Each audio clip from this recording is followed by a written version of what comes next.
Fangade jangele, fangade jangele, maribagara aunda, wiliga oloye. Fangade jangele, fangade jangele, maribagara aunda, wiliga oloye.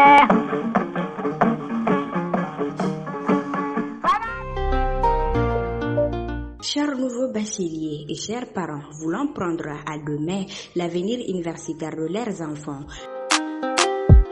l'agence Al-Mostour Voyage vous offre l'opportunité de poursuivre vos études universitaires via des bourses d'études en Turquie et au Maroc à moindre coût. En plus de l'inscription via les bourses d'études à l'assistance du visa jusqu'à l'accueil. À l'arrivée, nous sommes à vos côtés du bout à bout. Pour plus d'informations, rendez-vous directement à l'agence à Sotiba Assi, avenue de l'Armée, près du rond-point du 3e pont. Pour plus d'informations complémentaires, allez-y sur nos sites ou par téléphone au 73 71 11 11. Al-Mostour Voyage, le meilleur partenaire des étudiants.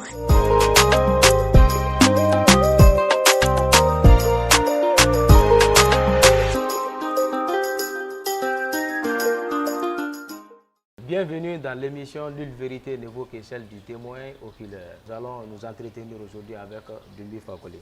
Le thème du jour sera sur la présentation de ses œuvres. On va parler encore sur le mot panafricanisme. Le troisième thème, ça c'est le problème socio-politique qui sévit au Mali.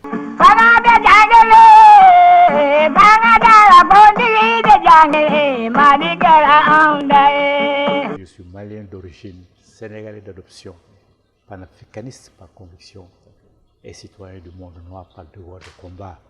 J'ai 51 livres, j'ai écrit 51 livres dont les plus récents concernent les événements précis comme le coronavirus. J'ai écrit un livre pour démontrer l'inexactitude du coronavirus. Le dernier livre que j'ai écrit est intitulé La chute d'Ibeka, de l'espoir à la déception. Le premier livre que vous avez écrit en 1983, dont le titre est intitulé Mort pour la France. Qu'est-ce que vous voulez dire par rapport à ça? C'était en réaction aux propos insultants des autorités françaises qui ont reproché aux Maliens, à nos dirigeants, de prendre les décisions draconiennes qu'ils ont prises parce qu'ils ont perdu 53 personnes. C'est une injure à notre mémoire. Dans la présence de Serva et de Takuba, ils ont dit qu'ils ont perdu 53 personnes et ils reprochent au Mali de n'avoir pas tenu compte de ça. Donc j'ai rappelé, j'ai fait une émission, une vidéo spéciale pour montrer que des soldats maliens, sénégalais, un peu partout en Afrique sont allés mourir pour la France par centaines de milliers pour sauver la France. Et Mort pour la France, je l'ai écrit en 1983. Il est aussi âgé qu'Assimi Goïta. Ça veut dire que ce n'est pas aujourd'hui que je suis militant, activiste. Depuis 1983, j'ai écrit ce livre-là. Il est même plus âgé qu'Assimi parce que je l'ai préparé en 1982, rassembler les informations avant de l'écrire. Donc, Mort pour la France, c'était pour démontrer à la France que ces dirigeants-là tiennent des propos absurdes. Ils pleurent 54 personnes. Nous en pleurons des centaines de milliers qui sont allés mourir pour eux, pour les sauver. Donc, Mort pour la France, c'était pour rendre hommage à ceux qu'ils appellent créateurs sénégalais, mais en fait qui sont d'un peu partout sur le territoire africain, qui sont allés participer à la Première Guerre mondiale et à la Deuxième Guerre mondiale pour sauver la France de l'occupation allemande. C'est ça l'objectif de ce livre-là. Donc, il est devenu d'actualité à partir de la déclaration insultante des dirigeants français qui disent qu'ils ont perdu 53 personnes alors que le Mali les traite de cette manière. Donc c'était pour leur démontrer que nous avons perdu des centaines de milliers pour les sauver eux. Il y a un autre livre où vous dites dans le titre que le retrait anticipé du guide suprême. C'est un récit historique, mais sous forme de fiction. C'est un livre que j'ai écrit sur Moussa Traoré. La retraite anticipée du guide suprême, c'est un livre critique que j'ai écrit sur la gestion du Mali par Moussa Traoré. Et le guide suprême, c'est qui? C'est lui le guide suprême. Moussa Traoré était un guide suprême. Ok. À l'époque, c'était l'époque du guide suprême parce qu'il a gardé le pouvoir comme sa propriété privée. Vous êtes jeunes, à l'époque, on les appelait tous des guides suprêmes. Moussa Traoré était un guide suprême. Ce qu'il voulait, c'est qui était appliqué au Mali. Retraite anticipée, c'est-à-dire qu'il a été arrêté, il a été mis à la retraite forcément par un coup d'État. On l'a enlevé. C'est ça le titre, retraite anticipée du guide suprême. Donc j'ai écrit sur Moussa Traoré. J'ai écrit sur Alpha Omar Konaré. Le Mali, j'ai écrit sur tous. Au Modibo Keïta, j'ai écrit un livre intitulé Le Mali, 50 ans après. C'est dans ce livre-là que j'ai retracé l'histoire du Mali, de Modibo Keïta jusqu'à ATT. Est-ce que nous pouvons faire une comparaison entre, comment on appelle, le règne de Moussa et le règne de Modibo? Non, il n'y a pas de comparaison possible. Le règne de Modibo est parfait. Personne ne le regrette. Tout le monde le regrette parce que si Modibo était là, le Mali ne serait pas dans cette situation. Il n'y a pas de comparaison possible. Le Mali sous Modibo Keïta, c'était le Mali dont tous les Maliens rêvaient, dont tous les Africains rêvaient. C'était un Malien qui savait se faire respecter. Moussa Traoré, à la rigueur, quand il est venu, il n'a pas dilapidé l'armée que Modibo Keïta avait formée. Personne n'aurait osé attaquer le Mali. Les djihadistes, les terroristes n'auraient jamais osé attaquer le Mali parce que le Mali était puissamment armé encore sous Moussa Traoré qui avait conservé son armée. Mais c'était construit par Modibo. C'était conçu par Modibo. Lui, il a certainement acquis d'autres matériels, c'est possible, mais en tout cas, cette armée-là, il l'a gardée, alors que cette armée a été dilapidée par ailleurs, après lui. Donc, comme il y a des dirigeants aussi qui font des reproches, comme on appelle à Modibo, qui avait ceci, il y avait des milices et consorts, qu'est-ce que vous pouvez dire par rapport à ça? Ce sont les mêmes, aujourd'hui, qui critiquent Assimi Goïta et qui critiquent Choguel Kokala Maïga. Il y a toujours des traîtres. Partout en Afrique, il y a des traîtres. Les milices de Modibo Keïta, c'était bien entendu pour faire attention aux dérives éventuellement des gens qui n'aiment pas leur pays. Peut-être qu'ils ont été un peu plus sévères, mais Modibo Keïta n'était pas derrière eux. Peut-être qu'ils ont été un peu plus sévères, un peu plus durs dans la conservation de la liberté du Mali et que c'est pour ces raisons que les gens le critiquent. Mais Modibo Keïta n'est pas critiquable. La preuve, quand il revenait de sa tournée à l'intérieur du pays, on l'a prévenu que des militaires l'attendaient. Il a dit qu'il ne veut pas un seul coup de feu. Sinon, il aurait pu demander à ces gars de réagir. Et il y aurait eu certainement beaucoup de morts et il aurait gardé le pouvoir. Mais il a interdit qu'on utilise le fusil. Il a interdit qu'il y ait un seul coup de feu. Ce qui prouve que c'était quelqu'un qui aimait son peuple, qui travaillait seulement pour son peuple, qui ne pensait pas à lui. Il y a un autre, vos œuvres là où vous dites que Bilal est le prophète. Qu'est-ce que vous voulez dire par rapport à ça? Bilal est un abyssin. Il y avait trois puissances à l'époque, la Perse, Byzance et l'Abyssinie. Bilal était abyssin. Son père était abyssin. Donc Bilal est un abyssin. À la Mecque, il y avait trois divinités dans la Kaaba. Al-Oza, Al-Lat, qui est devenu Allah, et Manat.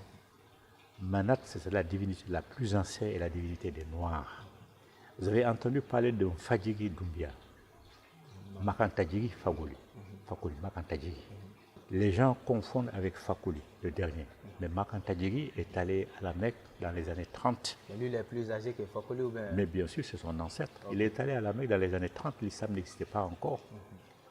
À la Kaaba se trouvaient donc ces trois divinités-là. Manat, c'est la plus ancienne et c'est la divinité des Noirs. Donc Makantadjigi est parti du Mali. Fadjigi il s'appelle. Il est allé conforter ses connaissances. Quand il est venu, il a créé la société secrète du Komo. C'est pourquoi on dit le Komo appartient au Doumbia. L'islam n'était pas encore né, c'est dans les années 30. Donc Bilal fait partie de cette... C'est de son retour de la Mecque qu'il a mis ces sociétés secrètes-là en place ou bien... Non, c'est à son retour de la Mecque. C'est à son retour. Oui, il est allé conforter ses connaissances Ok, à la ok, Mecque, ok. auprès de la communauté noire qui était à la Mecque, dont la divinité était Manat, la plus importante des divinités qui se trouvaient dans la Kaaba. Il y en avait 3. Ok. Al-Oza, Al-Lat, qui est devenu Allah, et Manat, la plus ancienne et la plus importante. Donc il est allé conforter ses connaissances parce qu'à l'époque c'était l'empire soninké. Les soninké dominaient tout le monde. Lui c'est un mandin, il est allé conforter ses connaissances quand il est revenu. Il a créé la société secrète du Koumou.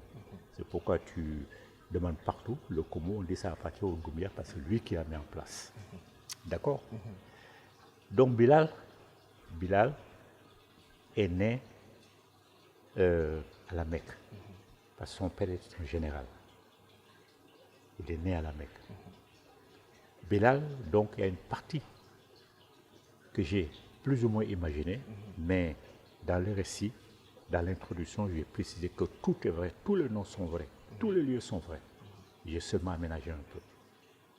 Donc Bilal, la partie que j'ai aménagée, il a eu sa formation spirituelle. Bilal a fini par quitter le groupe parce que Bilal s'est rendu compte qu'ils étaient en train de déformer leur enseignement, l'enseignement était en train de devenir raciste. Il a préféré quitter le groupe. C'est ça que j'ai expliqué dans le livre. Je t'ai dit qu'il y avait 3 puissances de l'époque. La Perse, Byzance et l'Abyssinie. Personne n'aurait osé faire de Noir un esclave à l'époque. Parce que l'Abyssinie était la superpuissance de l'époque. La superpuissance. L'esclavage n'existait pas. Personne n'osait faire de Noir un esclave. Personne.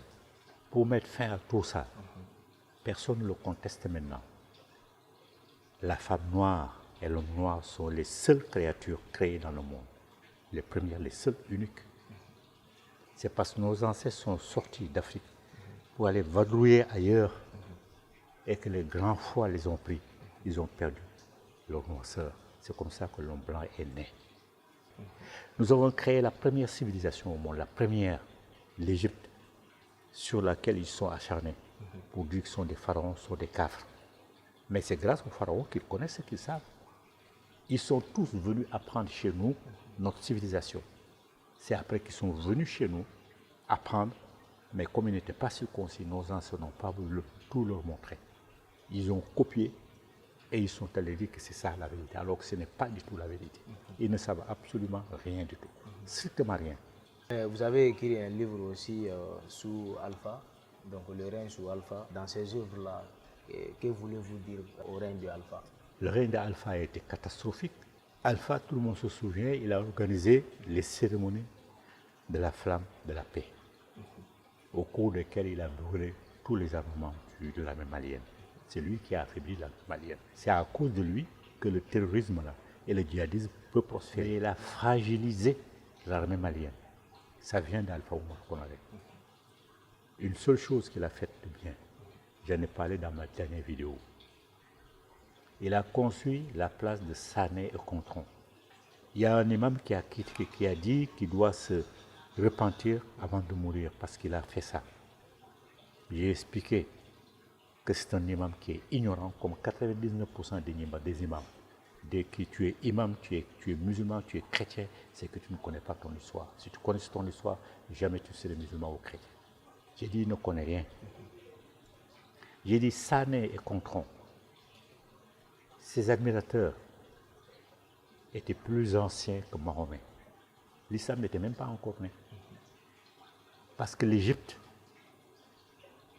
qu'on nous appelons Kamita, que vous appelez Misra, l'Égypte était dans 2 parties, la Haute-Égypte et la Basse-Égypte. Le pharaon qui les a unifiés s'appelait Narmer, ou Narmer chez les Occidentaux, mais Naremari chez nous, c'est un soninké, c'était un chasseur. Et j'ai même montré les gens ont montré son image, le bonnet des chasseurs, là, il y a 3200 ans et de poussière, il le portait. Il dit, on peut tout reprocher à Alpha Oumar Konaré. Moi, j'ai écrit un livre très critique sur lui. J'ai dit, mais ça, on doit lui en être reconnaissant. Il a fait ça, c'est bien. Koukan Fouga, c'est lui. Et c'est lui aussi la charte du Mandé qu'il a qu'il a fait connaître. J'ai dit Alpha Oumar Konaré, on peut effectivement le remercier pour ça. Mais c'est à travers l'armée qu'il a failli à... Ah oui, c'est à cause de lui que notre armée est devenue après une armée déliquescente. Après Alpha Oumar, ATT est venu, il a empiré. ATT a même fait vendre des armes, il les a même fait vendre en pièces détachées ou autres. C'est que les gens ne savaient pas au fait de l'indépendance, il empruntait à Kadhafi du matériel militaire pour venir défiler. Et après, il les rendait à Kadhafi. Les Maliens ne savaient pas ça. Mais c'est moi j'en ai parlé dans mon livre. Bon, après sa mort, tout le monde a applaudi, on a dit qu'ATT a fait ceci, ATT a bien travaillé, il a construit, il a bitumé les routes et consorts. Donc, non, ça ne compte pas. Ce qui compte avant tout, c'est la préservation de la sécurité de son peuple. Si tu construis des routes à Bamako, si les autres provinces sont prises, ça sert à quoi? À rien du tout. ATT était un vrai traître. ATT a dilapidé notre armée. Il n'y avait rien. Sous Moussa Traoré, personne n'aurait osé attaquer le Mali. Soit Alpha Oumar Konaré, ils ont commencé, soit ATT, maintenant ils ont eu vraiment la main libre pour faire ce qu'ils voulaient. ATT était un grand fumiste. Il empruntait à Kadhafi du matériel pour défiler, pour épater les Maliens, et après il rendait le matériel tout de suite. C'est pour ça que quand les femmes de soldats sont montées à Kourouba, pour lui dire mais on ne comprend pas, et le matériel, les avions, tout ce qu'on voyait. Et pourquoi vous ne pouvez pas sauver le pays? C'est à partir de là que vraiment le mensonge d'ATT a éclaté. C'est la raison pour laquelle il a été chassé au pouvoir. Oui, il a été chassé. Voyez pour Ibeka. Ibeka, quand il n'était pas ministre, plutôt quand il n'était pas dans le gouvernement, quand il était chef de parti, effectivement, il avait un comportement correct. Dans certains de mes articles, je saluais son courage, sa droiture.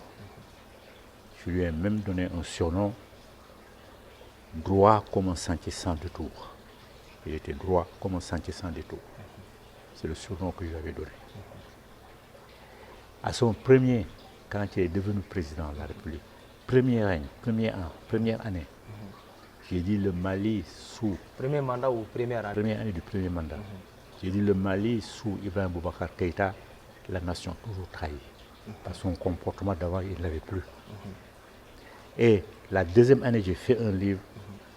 J'ai dit, y a-t-il quelqu'un pour sauver le Mali? Après erreur sur la personne. Après erreur sur la personne, y a-t-il quelqu'un pour sauver le Mali? Oui. Ça veut dire qu'il avait déjà tout gâté. Première année seulement. J'ai dit une année après. Une année après, le Mali toujours trahi. La nation toujours trahie. Deuxième année, le premier mandat, j'ai dit, y a-t-il quelqu'un pour sauver le Mali? Mais il a trahi la nation comment? Parce qu'il n'a pas renouvelé l'armée malienne pour faire face au terrorisme. Mais alors qu'il a injecté plus de 1000 milliards. Non, mais ça ne compte pas. Ce sont des mensonges parfois. Ils utilisent la presse pour raconter des histoires. Les chiffres étaient manipulés. Bien sûr, lui-même, il a dit qu'on lui interdit d'acheter des armes pour son armée. Il l'a dit. Mais qui? Mais bien sûr, la France. C'est maître de l'étranger. Qu'on lui a interdit d'acheter des armes pour son armée. Lui-même, il l'a avoué. Et mais pourquoi maintenant on voit que les militaires achètent des armes partout? Ceux qui sont au pouvoir maintenant. Là. Mais parce que ce sont de vrais fils du pays. Ce sont de vrais patriotes. Ils utilisent l'argent pour acheter des armes pour sauver leur pays. Donc lui, il ne pouvait pas faire la même chose? Mais parce qu'il avait peur de la France. Il avait peur que la France trouve une solution pour qu'il subisse un coup d'État. Ce sont tous ce qu'on appelle des francs-maçons. Des pharma? Des francs-maçons. Tu n'as pas entendu parler de ça? Non. Francs-maçons, c'est une société secrète. C'est comme le Komo. Tu as entendu parler du Komo, tu as entendu parler du Voodoo. Oui. C'est comme le Komo, c'est comme le Voodoo, mais créé par les Occidentaux, par imitation de ce qui se passe chez nous. Comme je t'ai dit, ils sont venus en Égypte, ils ont étudié, ils n'étaient pas circoncis, donc ils ne pouvaient pas voir toute la réalité. Ils ont copié ce qu'ils ont copié, ils ont créé leur société secrète. Et la société secrète franc-maçonnerie, la société secrète Rose quoi, ce sont des sociétés secrètes qui ne font que le mal. Que le mal. Donc eux, ils dépendent des sociétés secrètes occidentales qui leur dictent ce qu'ils doivent faire. Comme ils sont tous des francs-maçons, ils sont obligés d'obéir. C'est pour ça que eux, ils ne pouvaient rien faire qui n'était pas accepté par la France. Tandis que ceux qu'on a maintenant, Assimi Goïta et son groupe, Jobel Kolamaïga, sont ailleurs. Voilà pourquoi eux, ils investissent, ils se permettent d'avoir des appuis ailleurs qu'en France et que dans les pays occidentaux. Mais alors qu'auparavant, on disait, Ibeka Kangaletigi, on disait qu'il vraiment il est quelqu'un qui peut sauver le Mali. Et pourquoi ce brusque changement comme ça? C'est la raison pour laquelle, avant qu'il ne soit président, je disais qu'il était droit comme un sentier sans détour. Il disait toujours la vérité. Kangaletigi. Mais il a changé. Depuis qu'il est devenu président, il a subi des pressions ailleurs. Les Occidentaux lui ont dit comment il doit diriger le Mali. C'est pourquoi il a perdu tout ce qu'il était en train de dire. Je lui avais même donné un autre surnom que j'ai oublié. Sinon, on se connaissait, on ne se fréquentait pas, mais on se connaissait. Il m'a même appelé quand j'étais à Paris, il était ici ou il était de passage, il m'a appelé pour me saluer. J'étais à 100% avec lui. Mais dès la première année, j'ai dit une année après, la nation toujours trahie. Une année seulement après. Et chaque fois que j'écris un livre, je leur envoie un exemplaire. Tous, sauf à Moussa Traoré, sauf à Alpha Oumar Konaré, mais toute sa famille l'a lu. Tchéblen Dramé, sa fille, m'ont tous critiqué. Mais sa fille a fini par se taire, Même Tchéblen Dramé. Sinon, je leur envoie toujours mon exemplaire, le livre que j'écris pour qu'ils lisent. Maintenant, on va clore ces chapitres-là, on va venir au mot panafricanisme. Concrètement, qu'est-ce que c'est que le panafricanisme? Panafricanisme, c'est un mouvement qui consiste à fédérer tous les Africains. C'est-à-dire pan-Afrique. Tous les Africains, et de l'Afrique et de la diaspora, ça et tous les Noirs. Qu'on sache que nous sommes de la même origine, nous avons vécu les mêmes circonstances. Si nous voulons nous libérer, nous devons être ensemble. Marcus Garvey, tu as entendu parler de lui? Marcus Garvey a même créé un terme, pan-négrisme. Lui, il a plus précisé encore. Pan-négrisme. Pour qu'il n'y ait pas de confusion. Les gens ne pensent pas seulement que panafricanisme, ça veut dire seulement l'Afrique. Mais que eux qui sont de l'or, eux qui ont été victimes d'esclavage, ils savent que leur origine c'est l'Afrique, ils peuvent revenir en Afrique. Donc pan-négrisme, c'est le stade le plus évolué du panafricanisme. Mais panafricanisme, ça veut dire que tous les Africains, tous les Noirs par extension, doivent se sentir de la même origine, et nous sommes de la même origine. Même ceux qui ont été en esclavage, nous sommes de la même origine. Même ceux qui sont partis d'Afrique avant l'esclavage, parce qu'il y en a eu, notamment en Guyane, il y a les Saramaka, il y a les Boni, tu n'as pas entendu parler d'eux, mais eux, ils sont allés en Amérique. Avant l'esclavage. Avant même l'esclavage. Les Indiens, en Guyane en tout cas, surtout Guyane française, les Indiens qui sont arrivés là-bas avant l'esclavage reconnaissent volontiers qu'ils ont trouvé les Saramaka et les Boni sur place. Même eux, moi j'ai eu l'occasion d'y aller, et m'ont dit, vous n'êtes pas plus africains que nous. Vous n'êtes pas plus africains que nous. C'est-à-dire personne ne les a réduits en esclavage. Dans leur déplacement, ils sont retrouvés dans ces pays-là, mais ils ont gardé toute la tradition africaine. Ils nous ont même invités dans leur case de l'homme. C'est-à-dire dans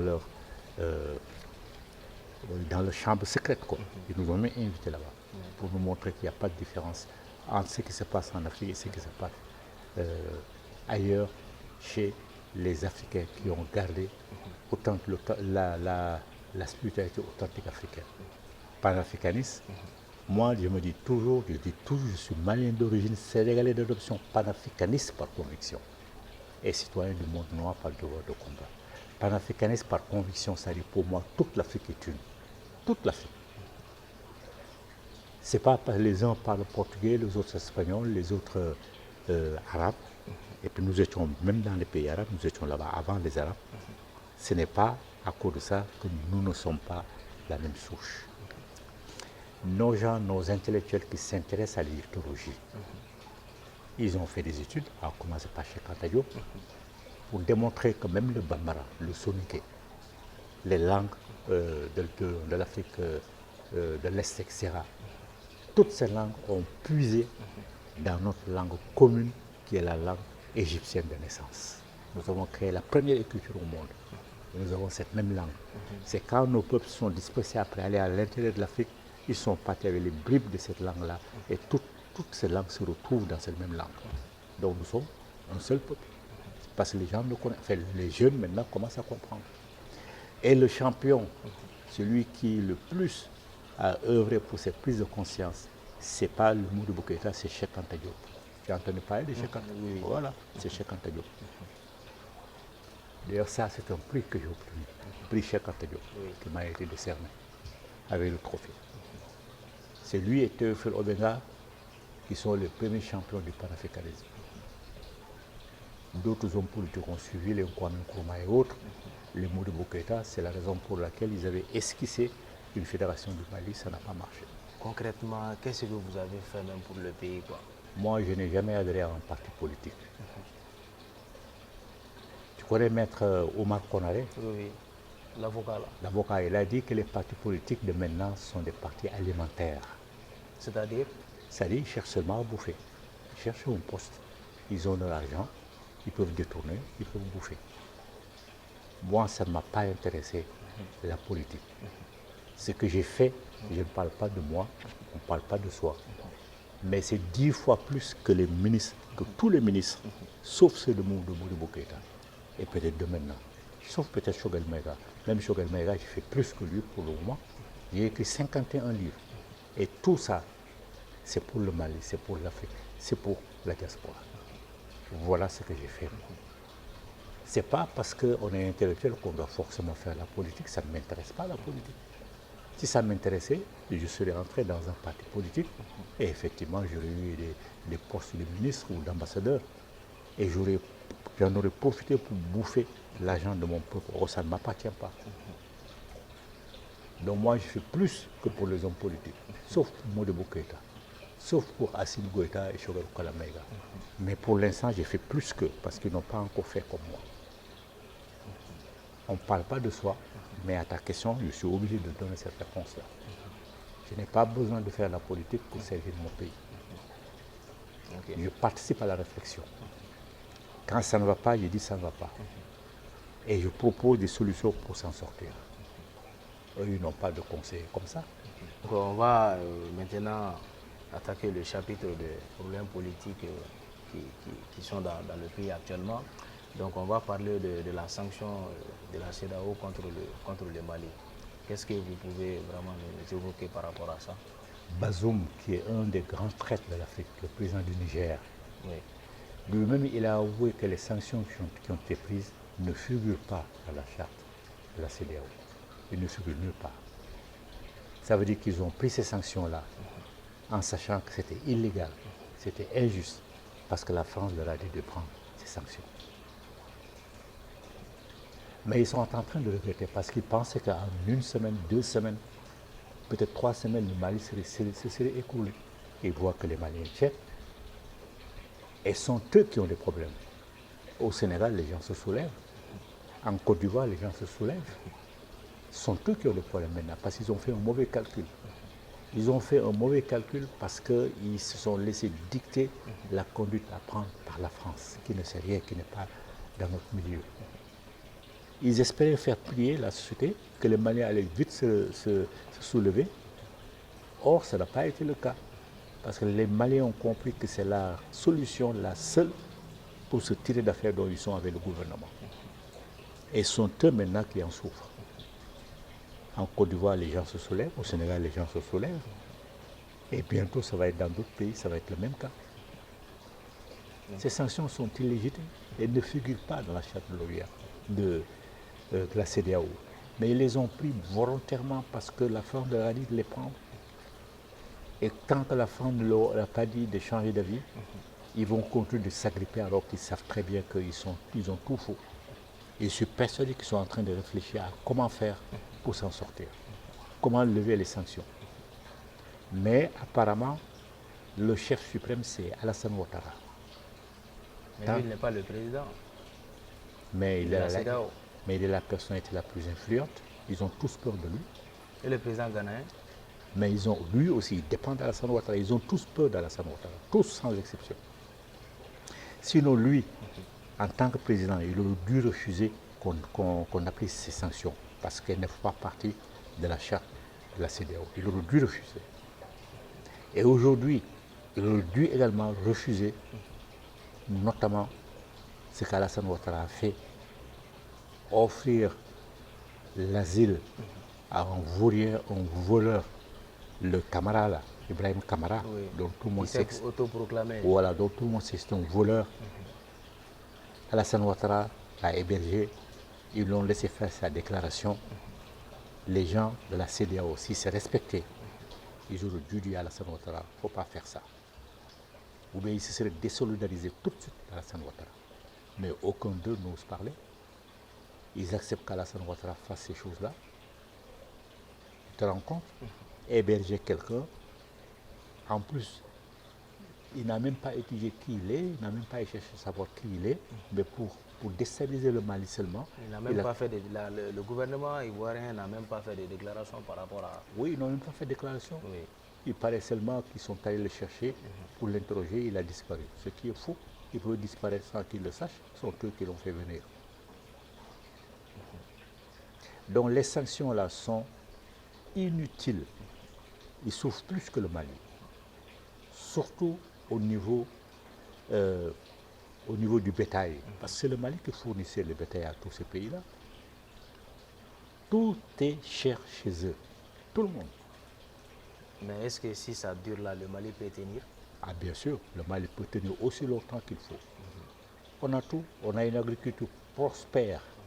Mais par rapport à qu'on a gelé le compte du gouvernement qui est au niveau de la BCEAO. Mais ce n'est pas un problème. Bon, si on gèle ça là, est-ce qu'on peut tenir Le Mali, ce n'est pas un problème. Son or lui appartient. Le Mali peut vendre son or pour faire le troc. Son pétrole lui appartient, son uranium lui appartient. Ça, ce n'est que du papier. Et le Mali va être obligé de quitter le franc CFA pour créer sa propre monnaie. Peut-être même qu'ils sont en train de préparer ça, c'est-à-dire ils ne clament pas ça sur tous les toits, et c'est normal. Moi, je leur ai conseillé ça, et d'autres leur conseillent de créer leur propre monnaie. La monnaie, c'est quoi? C'est du papier. C'est du papier. Sa seule valeur, c'est qu'elle repose sur de l'or en garantie. À l'époque, c'était comme ça jusqu'en 1974. Les États-Unis ont inondé le monde entier avec des dollars. Après, ils se sont rendus compte que le stock d'or était insuffisant pour rembourser les gens si les gens réclamaient le remboursement. Parce que à l'époque, tu as 1000 $, tu viens rendre les 1000 $, on te donne en or. Donc, il s'est rendu compte que l'encaisse d'or ne suffisait pas pour rembourser les dollars qu'ils ont émis. Il a décrété l'inconvertibilité de l'or en dollars. C'est depuis maintenant qu'ils ont dit que la puissance, le pouvoir d'un pays de créer sa monnaie doit reposer sur l'économie, doit reposer sur la puissance militaire. C'est comme ça qu'ils l'ont créé. Ils ont bousé les gens. Et tout le monde, de mieux en mieux, en Afrique en tout cas, reconnaît que le franc CFA est un franc esclavagiste. Comment un pays qui se respecte, tu acceptes que ta monnaie soit fabriquée ailleurs? Quand tu en as besoin, tu demandes qu'on te le donne. Tu demandes. Quand tu vends des marchandises, 50, avant c'était 60%. On formule la demande d'abord. Voilà, avant c'était 50%. C'était 60%. Maintenant c'est 50% qui est bloqué en France. 50% de tes recettes, 50% sont bloqués en France. Quand tu as besoin, tu demandes. La France peut te donner tout de suite, comme la France peut prendre son temps. Et la France peut utiliser cet argent 50% là pour placer elle-même sur le marché financier et avoir des intérêts. Et ces intérêts, tu ne les touches pas. Comment un pays qui se respecte peut accepter ça? Mais est-ce que vous avez dénoncé ça une fois dans... Bien sûr, il n'y a pas besoin de dénoncer, mais tout le monde le sait, le monde entier le sait. Mais je l'ai dénoncé. Il est sorti immédiatement de la zone CFA. J'ai dit au Mali, il y a des spécialistes. Et s'ils n'en connaissent pas, j'ai dit moi, je leur donne des spécialistes. J'ai donné le nom d'un Ivoirien, Nicolas Gbou, qui est très connu, qui a écrit le franc CFA contre l'Afrique. Programme d'ajustement structurel. Qu'est-ce que cela sous-entend? Non, mais plus personne n'en parle parce que les gens savaient que c'était de l'arnaque. Ajustement structurel, ça dit il faut qu'on te dise des solutions que tu dois appliquer pour que ton économie soit redressée. Depuis qu'ils en parlent jusqu'à maintenant, quel est le pays africain qui vit mieux? Aucun. On dit que le Mali a signé ça sous le règne de Moussa. Non, c'est pas grave, ils peuvent signer. Ils peuvent signer parce qu'ils ne savaient pas. Ils peuvent signer parce qu'ils ne savaient pas ou parce qu'ils commençaient à faiblir. Jamais ils n'auraient proposé ça à Modibo Keïta, qui les a renvoyés, qui a créé sa monnaie. Jamais ils n'auraient fait ça. Et tout le monde sait que ce programme d'ajustement structurel, ça ne vaut rien, c'était pour tromper les gens. Comme la notion pays pauvre très avancée. Des bêtises très endettés, des bêtises comme ça.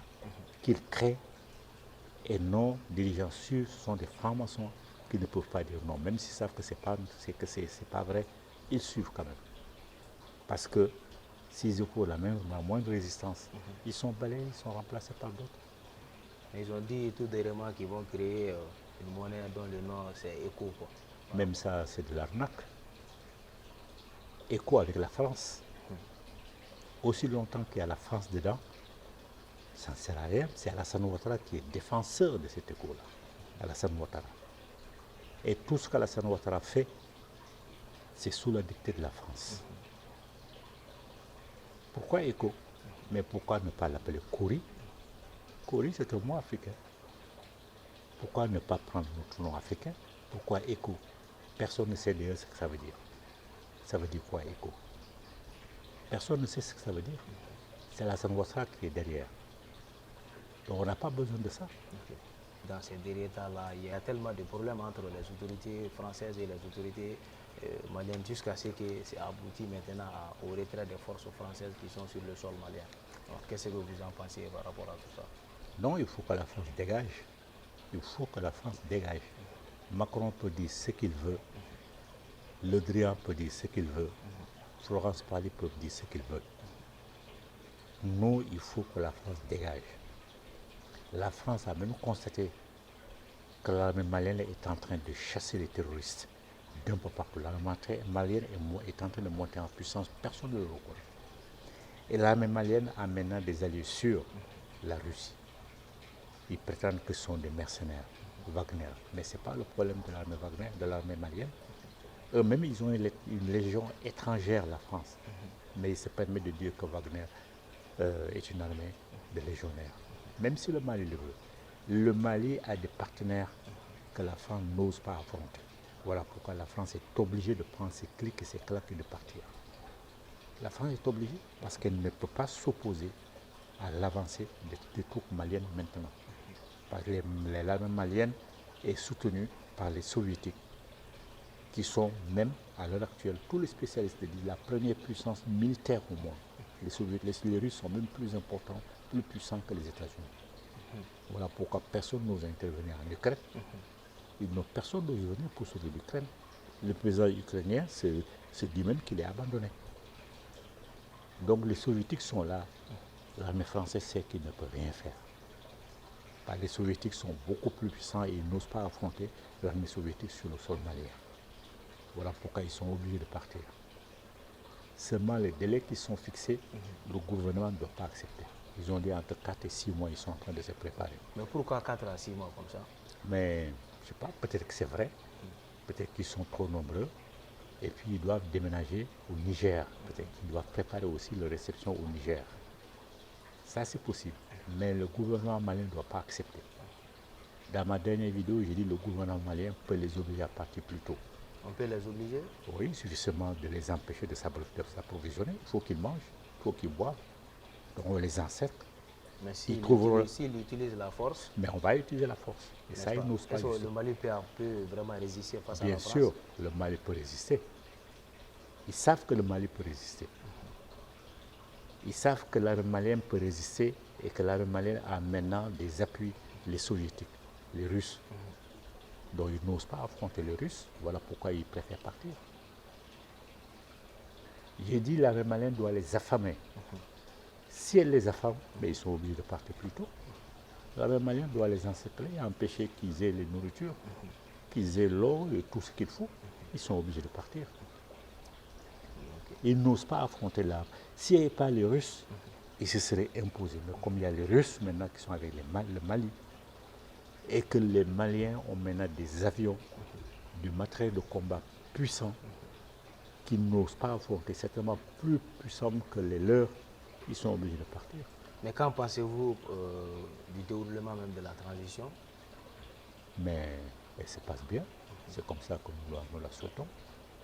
La transition se déroule bien.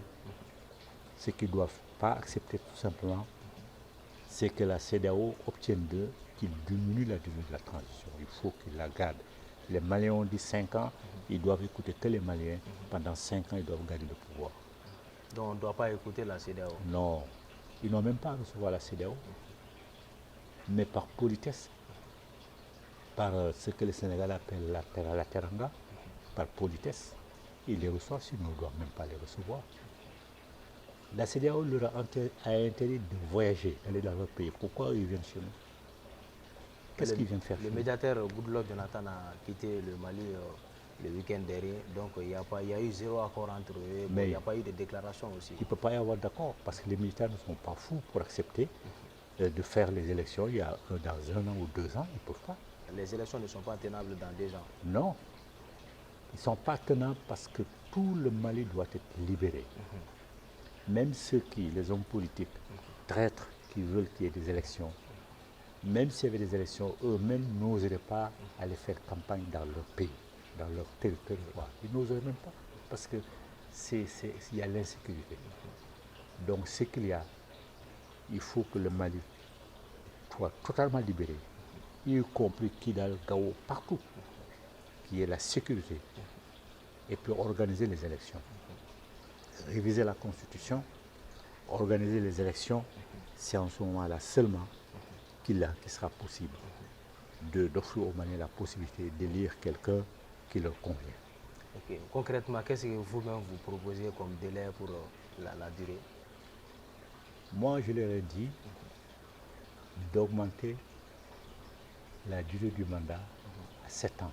À 7 ans. Mais seulement un seul mandat, pas plus. Et un seul mandat, 7 ans. Et que les candidats ne doivent pas avoir plus de 60 ans.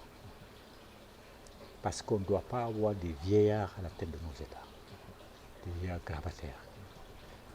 Tu donnes le pouvoir à quelqu'un qui a 65 ans, à 72, à plus de 70 ans, il est encore au pouvoir. Il faut laisser le pouvoir aux jeunes. Donc moi, j'ai dit 60 ans et 7 ans maximum. 7 ans pour la durée et 60 ans pour l'âge des limites, quoi, par rapport au candidat. Pour être président. Ah, okay. Tu ne peux pas être président si tu as plus de 60 ans. Okay. Si tu as plus de 60 ans, tu ne peux pas être président. Okay. Ni vice-président, ni premier ministre. Tu ne peux pas être président. Et tu n'as droit qu'à un seul mandat de 7 ans. Et j'ai dit, si tu es malien, tu peux avoir une deuxième nationalité africaine. Tu peux être malien, sénégalais. Tu peux être double nationalité, quoi. Oui, africaine. Ah, africaine. Oui, tu peux être malien, sénégalais. Oui, malien, burkina. Voilà, mais jamais malien français, jamais malien anglais, jamais malien allemand. Parce que tu seras toujours en train de voir qui tu vas servir. Si tu es malien sénégalais, mais tu es africain, même si tu sers le Sénégal. Mais la plupart de nos dirigeants ont des doubles nationalités. Mais il faut les écarter, c'est tout. Il faut les écarter. Ce qui montre que ce sont des traîtres. C'est possible? Ah bien sûr, mais bien sûr. Et candidat, tu présentes le dossier, tu vois s'ils sont de double nationalité ou pas, tu les écartes. Sauf s'ils renient leur deuxième nationalité étrangère, s'ils renient publiquement. Il y a une partie de la classe politique, ils ont formé une alliance, un regroupement appelé cadre d'échange des partis et regroupement politique pour la réussite de la transition. Ils ont fait un séminaire. Est-ce que le Mali a le pouvoir vraiment de les écarter? Le Mali a tous les pouvoirs. Il a tous les pouvoirs. Il suffit seulement qu'il les interdise d'action. Il les interdit d'exister. Et c'est tout. Par ailleurs, Même le mouvement, la s'effrite. La demande n'est pas dedans. Le parrainage n'est pas dedans. Il y a des grands partis qui sont retirés. Et c'est un voleur, Ibrahim Kamara, qui a fait ces déclarations-là, qui est président. N.A. Ibrahim. Oui, qui a fait ces déclarations, qui est président. Un voleur, un truand, tout le monde sait qui il est.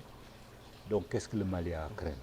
Ils vont maintenant réviser la charte de la transition et puis ils vont procéder à l'élargissement de la taille même du gouvernement et du CNT.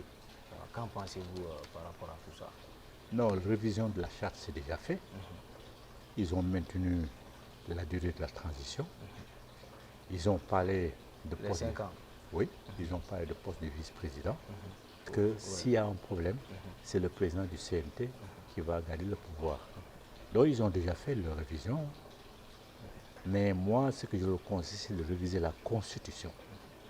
Mais par rapport à l'élargissement du CNT, du gouvernement, est-ce que ça là, c'est pas budgétivore pour l'État? Oui.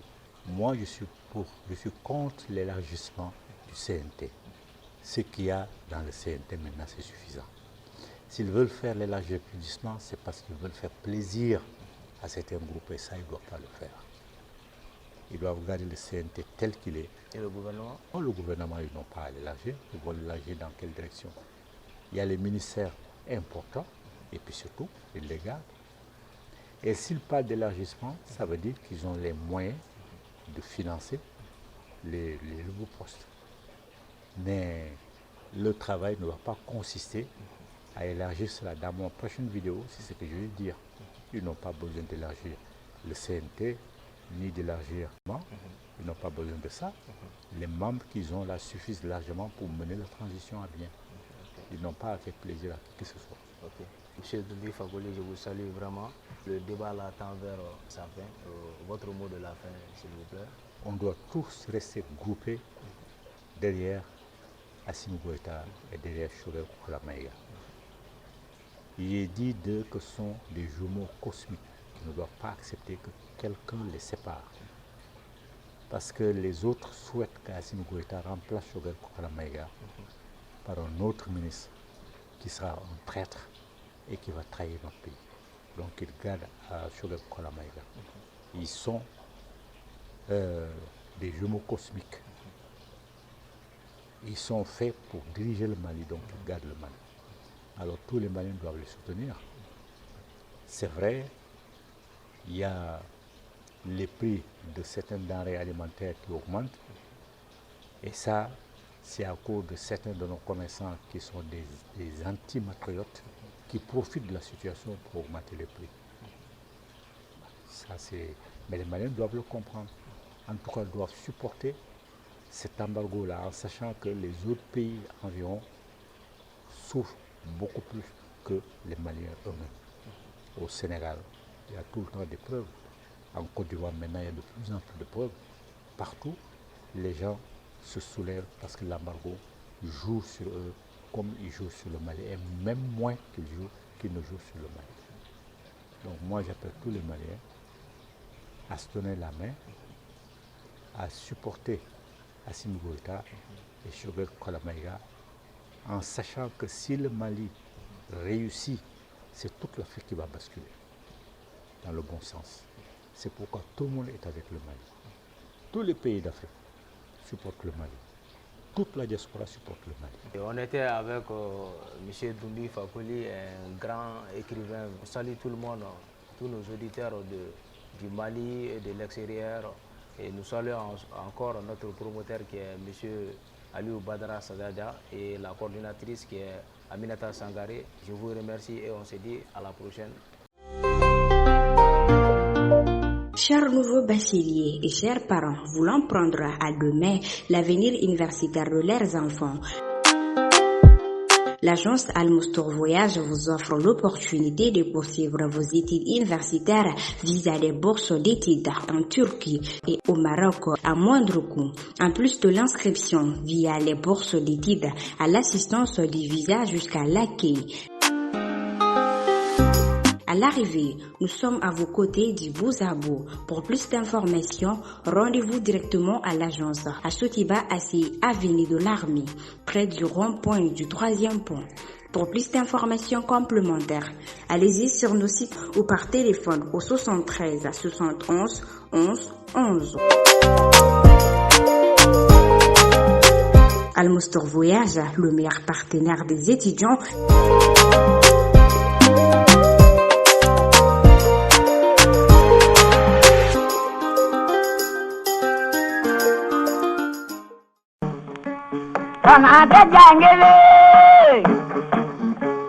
Fangata jangele, maribagara aunda, miliga ulaje.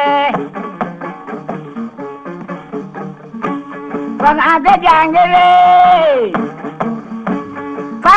jangele, marigara aunda, miliga ulaje.